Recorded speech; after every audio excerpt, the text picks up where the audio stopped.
The 10-minute drill. This is a big one. Is brought to you by Lloyd's Construction and Consulting, providing first-class construction services on 1010XL. Let's go, let's go, let's go. Hit it.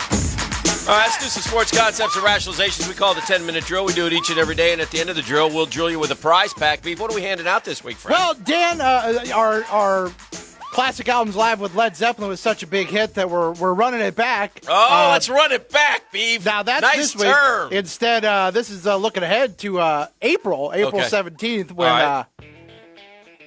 Oh, yeah. Yeah.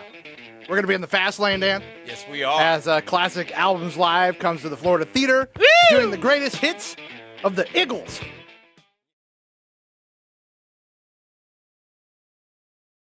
Your chance to win a pair of tickets to that. All right, cool. Coming up here on the 10-minute drill. I love rock and roll. Jackson State finally made its long-awaited debut with Deion Sanders. They took care of Jacksonville's own Edward Waters College. As Jimmy Smith aptly predicted, they crushed them. He said they would beat the brakes off. They did. It was 53 crime time. But it was 53-0. But then Deion was none too happy after the game. Yeah, I feel like Deion is right, and the university's trying to do like a purge here of anything untoward going on. And so Deion ends up looking like he was wrong when I don't think he was wrong at all. I think Deion did have stuff stolen out of his coach's office, and Jackson State didn't want that implication. And so they make it sound like, oh, it's been recovered. Well, what do you mean it's been recovered? Did it get up and walk away? Well, it sounds like the best guess to me is it sounds like whoever took it decided to put it back. Like, maybe I took the wrong person's stuff here, and I'm going to get caught. So yeah, not a good look. Yeah. Anyway, so whatever. Regardless, the official statement immediately following our win today: several items belonging to Coach Prime were taken from the locker room. Items were quickly recovered and returned. While we consider this an isolated incident, we are thoroughly reviewing security protocols to ensure this does not happen again. However, we refuse to let this dampen the victory for our JSU Tigers, who have worked hard for this moment. We want them to enjoy this time as we look forward to more game-winning celebrations in the future. So that's the story. It was odd, but Deion was clearly he was ticked. Furious. Yeah. He didn't even want to talk about the game. He went in and immediately went off on the, quote, theft. Yeah. So usually when a coach starts a press conference talking about he was robbed, he's talking about the officials. Yes. But in this case, apparently he was talking about someone in his coaching office. Jackson State takes on Mississippi Valley State next Saturday, in case you're wondering. That's a good one. That's Jerry Rice's that would be Jerry Rice's. I also liked how Primetime said, thank God I have my necklaces on. Yeah. Apparently those are more valuable than the phone or the wallet or the keys. Correct. So but anyway. Tough spot for EWC. They hung for a while, 17-0 late in the first, and it's just, you saw Deion's quarterback is. Is his son? No. Who? One Jalen Jones. Jalen Jones. Remember that name? Oh, the Florida kid? Yeah, I'm assuming. He's got 14 transfer portal dudes. This guy's got D1 talent. They're going to wax everyone they play. Yeah. They may win the FCS title in his first year. Yeah. I mean, I don't know. You got to go through North Dakota, who is, won like 9 out of 10 or 8 out of 9 or something. A big mistake, I feel, not putting these games on television, man. And I know you can find them with the streaming and stuff, but gosh, it seems like the FCS would have really been well served if they could have got a little bit of help from their NCAA brethren. Is it the same one? Yeah. I thought he had gone someplace else, but he actually transferred. I think he may have gone to Jackson State before Primetime was there, to be honest with you. I think you're right. Yeah. May of 2019. Yeah, that was before Deion. Jones enrolled in Gainesville in January, transferred in late April. Report emerged after he had left. He got in some trouble. So did he left with Chris Steele. There was an incident over a dorm room issue.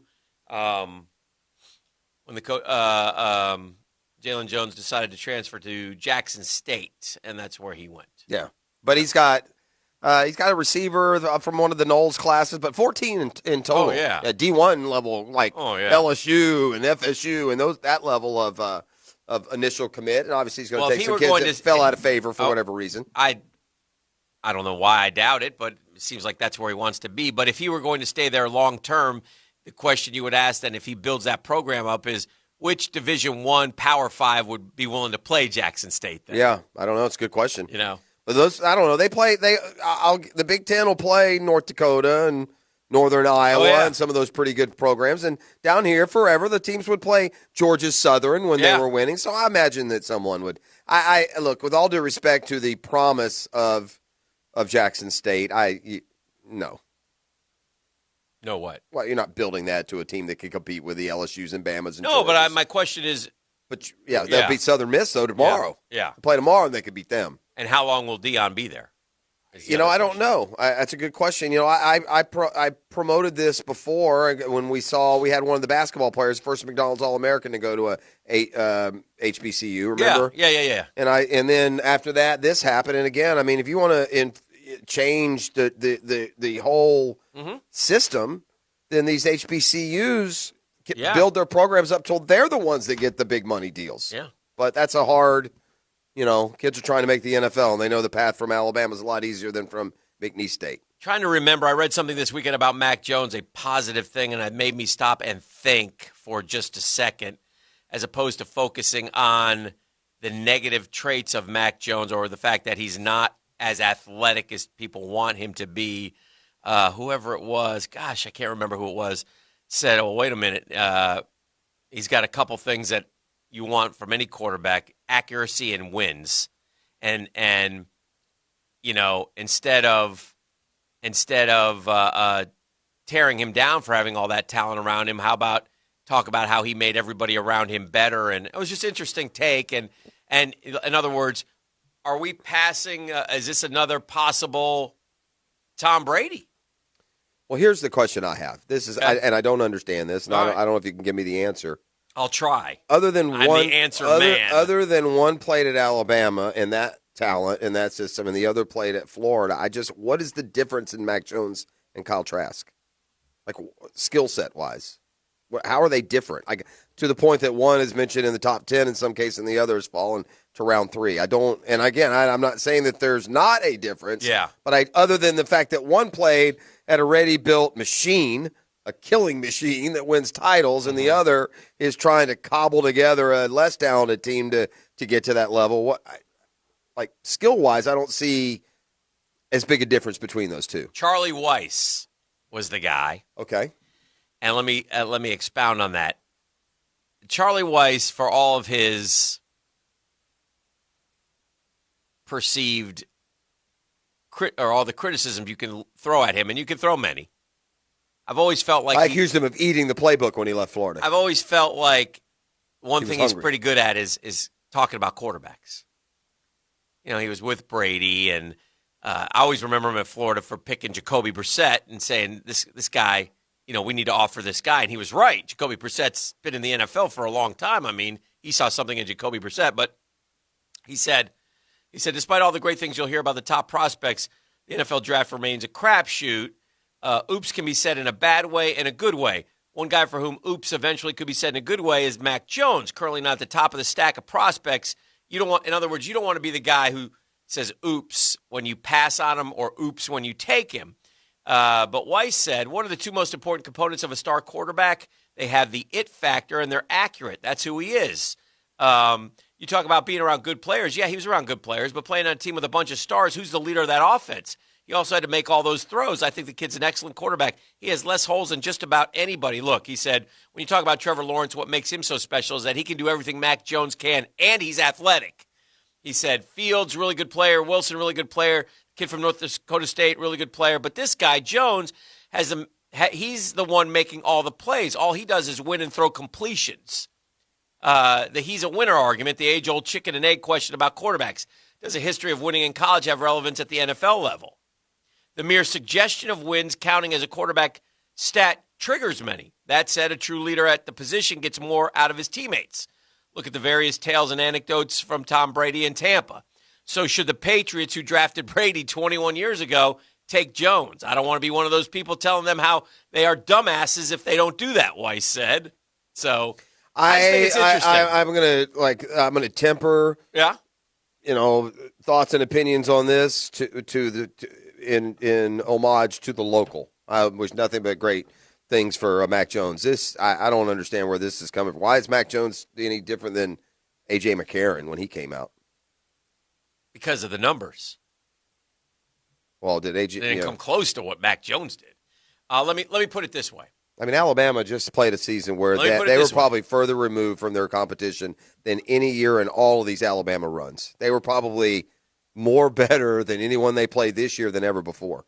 Let me put it this way. Tua Tagovailoa, 2019, 71% completion percentage, 2,840 yards, 33-3 in 9 games. You got it? 71, 2,840, 33-3. Mac Jones, 2020, 13 games, 77.4 completion percentage, 4,500 yards, 41 touchdowns, and 4 picks. Tua had 4 future first-round wide receivers in the 2019 campaign. Mac has 1 surefire first-round wide receiver for the majority of the year. Waddle got hurt. Interesting. So why was Tua, Jeff, speaking of just asking questions like you just did? Well, because he was why a 5-star, much like anybody that comes along who's okay. Good.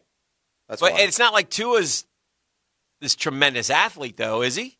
Like, he didn't run. He wasn't. When he did, he broke his hip. Yeah. He was running backwards. Yeah. So why is Mac? Again, if you want to ask about Trask v. Jones, I'll ask about right Tua now? v. Mac. Well, does anybody right now, would they be banging down the door to draft Tua today? No. So I don't know if asking Tua v. Mac is really the comp you want. Well, I would take that. I don't think Mac Jones is better than Tua because he played 1 year. He might be. Right. He might be. Yeah. I don't. And again, I'm not rooting against. I like I said, and No, I'm not. I get you. I'm not an expert. I'd like to see things like ball velocity. I like to know. see that. We blew that one out of the water with Deshaun. Well, I don't know if it was blown out of the water, but I'm just saying, comparing him to other guys in this class or to previous guys who played at Alabama. I'm guessing his ball velocity is pretty good.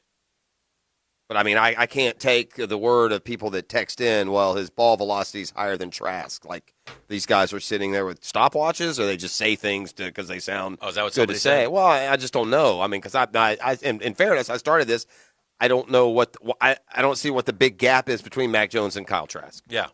What I'm telling you is I don't see the big gap between Mac Jones and – like, if you could draft Trey Lance or Mac Jones – Here's the thing. You're taking Trey Lance only on the ability of the fact that he's an unbelievable athlete. Well, and I would do that. I'm scared of quarterbacks that are system. This is a system deal here.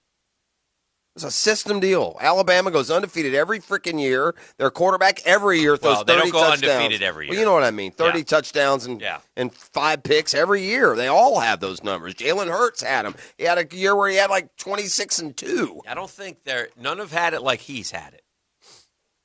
I'm just saying in the Saban era. I'm devil's advocating here because I don't want, I'm not pitching a hole in my ear that I understand. That I'm down on Mac. I'm not. Yeah, I'm just surprised that he's getting the royal treatment. But it's interesting. More than the You're others. surprised of that. I'm taking it the other way, and I'm saying I'm surprised he's not thought of higher. Well, I mean, it depends on where you're looking. You say Charlie Weiss was the first. Yeah. No, we had someone last week that had Trevor Lawrence third and Mac Jones first. Who was that, Beef? Well, remember? That's not what Charlie Weiss said.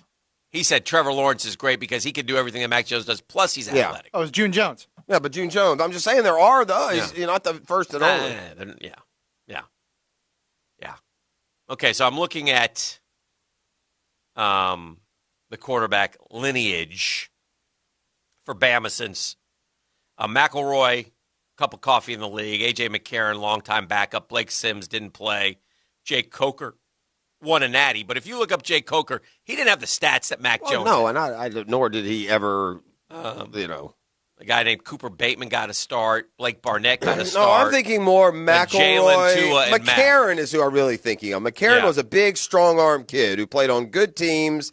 Pretty sure he won a national title, right? The girl was in the Webb girl. Brent. She was Brent there. And the girl. Right, no, that was from a different game, I believe.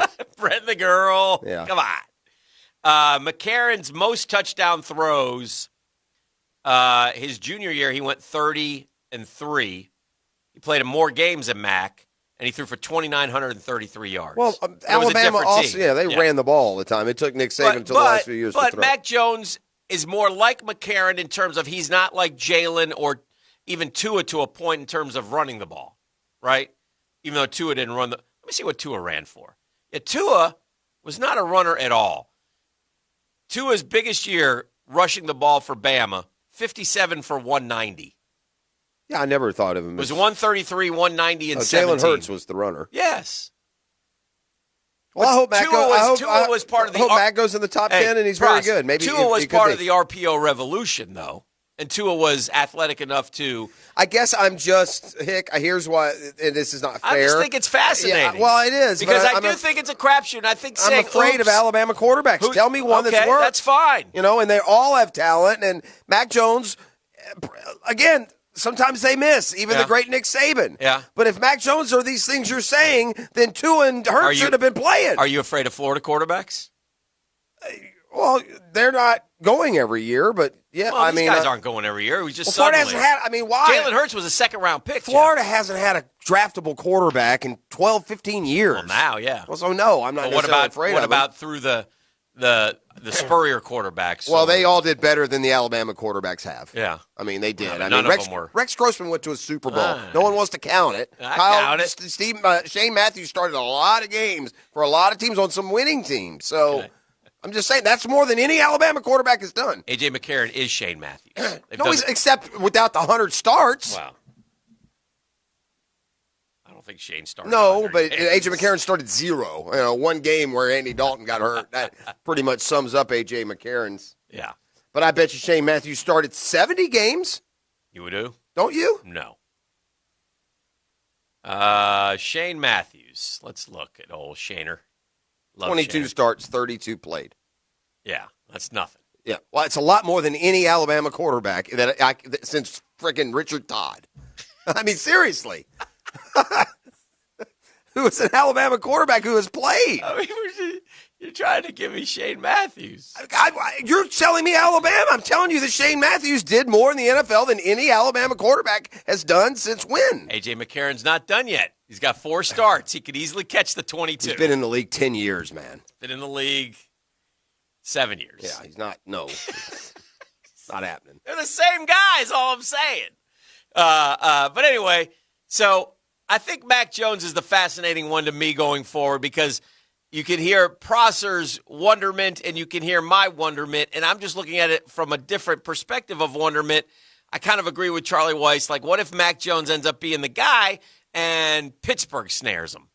Or New England, or New England gets him at 15. And I would. Yeah. I'm not saying. I'm just afraid of how powerful the team is. If you're New England, though, and he's there, because you said something the other day that you've forgotten in this argument. I haven't forgotten. I understand. I have those same questions. But we said this off the air. I'm sure we said it on the air. Sure, we did about being protected. And he's never faced pressure. Wade is in the NFL on a bad team, and it's the first down. Correct. They're coming at him like I don't disagree. Like I-95 traffic. Okay, but let's say he's not on a bad team because he doesn't get drafted till 22, and all of a sudden he's on a team with a hell of an offensive line, and he's chucking it all over the ball yard.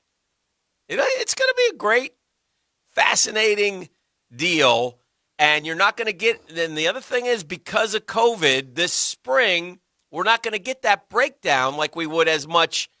You can say what you want, but if you just have a pro day workout, we don't hear all the little nuances. We don't, one thing about the combine is you hear everything. All those guys are on the field, and these guys are commentating, and they're talking about them consistently, and they're letting out little nuggets about, hand size and weight and, like you said, ball velocity and accuracy and analytic this and analytics that. It's fascinating stuff, and we won't get as much of that. And maybe sometimes that overloads the system. Can the kid play or not play? Yeah. But it looks like he can play. Again, the only thing that scares me about Mac Jones is that he didn't play until they didn't have any other options at Alabama, and they got a smart group of guys over there with a bunch of NFL. Well, they had a 5-star talents. come in who couldn't beat him out. Well, he's a freshman. I know, but I'm just saying. They went back and forth on the quarterback situation over there a couple times until everyone. Yeah, but you got Jalen Hurts and Tua both with. Well, you gonna bench one of those guys for Mac Jones? I don't. If Mac Jones is who we're presenting him as now, then yeah. Okay. Last thing, and we'll move on. 5 years from now, Mac Jones, better quarterback than Tua in the NFL or worse quarterback than Tua in the NFL? I mean, I have no idea. Well, I know, but guess. I would guess no. And then I can hold it to you, in a couple of years, I'll go, you said. Yeah, I would say no, but I don't feel like super strong on Tua either. I know. Yeah, but I cannot immediately elevate a guy to a NFL starter level when he played at Alabama with the talent disparity and literally the best receiver in college football. Yeah. I mean, and by the way, a running back who you could hand it off to, and he'll get you 5 touchdowns in the SEC championship game. So I don't mean this to downplay Mac. I just don't know. There's not a huge sample size. He's never been threatened. 5 years ago, Jake Coker led Bama to a natty, right? Well, he didn't really lead him. McCarron went back-to-back, I think. He had 21 and 8. Yeah. Threw for 3,000 yards. I'm not comparing him to Coker. I'm comparing him to Trevor Lawrence and the guys in this year's class. Yeah, well, Trevor Lawrence you're not getting, but I'm just saying. Well, we know. Listen to me. If there's never been a better year to prove you're a quarterback than this year, every job is open. But if I tell you what, if I'm Mac Jones, I'm rooting to fall down I'm rooting to do a Rodgers-like thing. Yeah, let me go down there. Let New Orleans pluck me. Let the Steelers take me. Let the Patriots snigger me. That's fine. And look, he may be very good. I hope it's an NFC team. All right, good talk. It's fun to dive really deep into these quarterbacks. Beef, why don't we do caller number 3 and remind folks what they're going to win at 641-1010? It's going to be a heartache tonight. Woo! Caller number 3 right now, 641-1010. Going to go home with a pair of tickets to Classic Albums Live coming up April 17th at the Florida Theater, doing the greatest hits of the Eagles. So call now. You'll have a chance all week to score tickets.